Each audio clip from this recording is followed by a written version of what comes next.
अगर आप मोमो खाने के शौकीन हैं लेकिन मैदे की वजह से परहेज करते हैं तो बिना सोचे इस हेल्दी, टेस्टी और बहुत आसान सूजी के मोमो की रेसिपी को जरूर ट्राई कीजिए, जो बहुत ही सॉफ्ट और मजेदार है। साथ में हम तीखी लाल मोमो की चटनी भी बनाएंगे।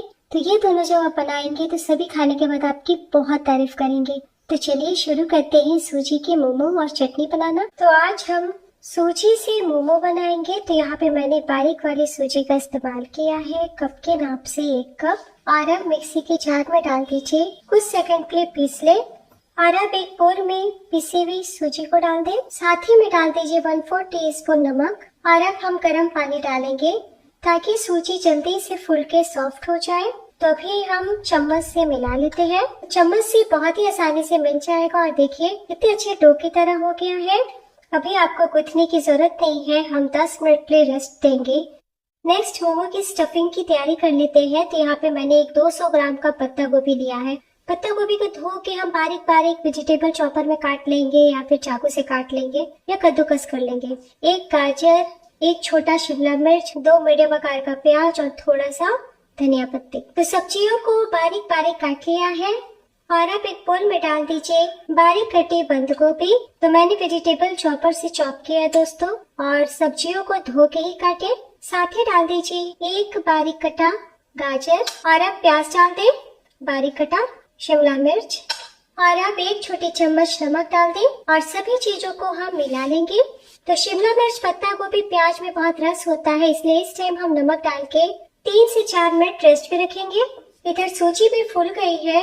और अब हम हाथों से मलते हुए चिकना कर लेते हैं। तो टोटल मैंने 6 से 7 चम्मच पानी का इस्तेमाल किया है। तो करीब 1 मिनट के लिए चिकना कर लिया है। और देख सकते हैं सूजी का डो कितना सॉफ्ट है। तो करीब 3 मिनट हो चुका है। तो ये स्टेप करना बहुत जरूरी है दोस्तों। और अब हम थोड़ा सा सब्जी हाथ में लेते हैं और इस तरीके से हथेली से दबते हुए सारा इनका जो जूस है वो निकाल देते हैं। और अब हम दूसरे बोल में रख लेते हैं। तो इसी तरीके से हम सारा रस निकाल लेंगे। तो ये जो रस है इसे आप बिल्कुल भी ना फेंकें, क्योंकि हमने सब्जी को धो के लिया है। तो आप किसी सब्जी या दाल में इस्तेमाल कर सकते हैं। तो देखिए कितना सारा रस निकला है। और अब हम 1 छोटी चम्मच धनिया पत्ती डाल देते हैं। और अब डाल दीजिए 1/4 टीस्पून काली मिर्च पाउडर, 1 बारीक कटी हरी मिर्च, 3 से 4 लहसुन बारीक कसा हुआ, 1 इंच कसा हुआ अदरक। और अब डाल दीजिए 1/2 टीस्पून पिसी हुई चीनी। तो थोड़ा सा चीनी डाल देने से सब कुछ का फ्लेवर बैलेंस हो जाएगा। और अब 1/2 टीस्पून सोया सॉस डाल दें। और अब सभी चीजों को मिला ले। तो जब आप सब्जियों को मिलाएंगे ना तो आपको बहुत ड्राई दिखेगा, क्योंकि हमने सब्जियों से उनका रस निकाल लिया है। इसलिए इस टाइम 1 चम्मच ऑयल जरूर डालिए। बस इतना ध्यान दीजिएगा कि सरसों तेल का इस्तेमाल नहीं कीजिएगा। तो मोमो की सारी तैयारी हो चुकी है, लेकिन साथ में खाने के लिए मोमो वाली तीखी लाल चटनी हम फटाफट बना लेते हैं। फटाफट मोमो की चटनी बनाने के लिए सॉस पैन में मैंने पानी चढ़ाया है। पानी में जब उबाल आ जाए ना तब आपको पके हुए टमाटर डालने हैं। तो यहाँ पे मैंने 4 यानी 300 ग्राम टमाटर का इस्तेमाल किया है। और अब डाल दीजिए 4 से 6 सूखी लाल मिर्च। तो करीब 3 मिनट हो चुका है। और देखिए टमाटर से छिलके भी अलग हो गए हैं। तो बस फ्लेम बंद कर दे। टमाटर को पानी से बाहर निकाल लेंगे और टमाटर का छिलका हम अलग कर लेंगे। तो जब तक टमाटर मिर्च ठंडे हो रहे हैं हम एक तड़का पैन चढ़ाएंगे। इसमें 1 चम्मच ऑयल डालेंगे। और अब आधा छोटी चम्मच जीरा डाल दीजिए। फ्लेम कम रखें। जैसे चटके डाल दीजिए 8 से 10 लहसुन। तो लहसुन को मैंने छिल के 2 टुकड़ों में काट लिया है। 2 इंच अदरक और 1 मीडियम आकार का मोटे टुकड़ों में कटा हुआ प्याज। तो प्याज लहसुन को हम हल्का सा सौते करेंगे। तो इस तरीके से थोड़ा सा भून के मोमो की चटनी बनाइएगा, तो हफ्तों तक स्टोर कर पाएंगे। तो कुछ सेकंड में ही आप देखेंगे कि प्याज गुलाबी हो गया है। फ्लेम तुरंत बंद कर दे। तो टमाटर भी ठंडे हो गए हैं। हम चटनी को पीस लेते हैं। तो चटनी जार में डालिए पके हुए टमाटर। तो देखिए मैंने छील लिया है। और इसी तरीके से मिर्च का थोड़ा मैंने बीज निकाल लिया है। और टमाटर के सारे रस को वापस डाल दें। तो बीज आप नहीं भी निकाल सकते हैं दोस्तों। और अब डाल दीजिए ये तड़का। और अब इसी टाइम डाल दीजिए स्वाद अनुसार नमक। और अब डाल दीजिए 1 छोटी चम्मच शक्कर, 1 टीस्पून नींबू का रस। तो आप नींबू के रस के बदले विनेगर का भी इस्तेमाल कर सकते हैं। और अब डाल दीजिए 1 छोटी चम्मच सोया सॉस। तो सोया सॉस डाल देने से ये मोमो की चटनी का स्वाद बहुत ही ज्यादा बढ़ जाता है और अब हम पीस लेते हैं। तो लीजिए फर्स्ट क्लास बहुत ही ज्यादा टेस्टी चटकदार मोमो की चटनी तैयार है। तो इस टाइम आप 1 चम्मच टमाटो केचप भी डाल सकते हैं। तो सिर्फ मोमो ही की रोटी, पराठे या फिर डिनर में आप थोड़ी सी चटनी साथ में सर्व कर दीजिएगा तो खाने का स्वाद दुगना हो जाएगा और आप 10 दिन तक स्टोर कर सकते हैं। और अब हम मोमो का आटा किचन बोर्ड पे रखते हैं। थोड़ा मैदा छिड़कते हुए हम पूरे बॉल को गोल करने के बाद इस तरीके से फैला लेते हैं। तो आटा भारी होता है दोस्तों, इसलिए मैदा ही छिटिएगा। और अब हम लोई काटेंगे। तो इस तरीके से गोल करने के बाद चाकू से लंबाई में काट लें ताकि पेड़े हम आसानी से बना पाए। और अब हम इस तरीके से गोल कर लेते हैं। और अब हम पूरी जितना छोटा छोटा लोई काट लेते हैं, यानी पीसेस में काट लेते हैं। और अब हम हाथों से गोल करते हुए चिकना पेड़ा बना लेते हैं और सारी बॉल्स को हम ढक के रखेंगे ताकि ना सूखे।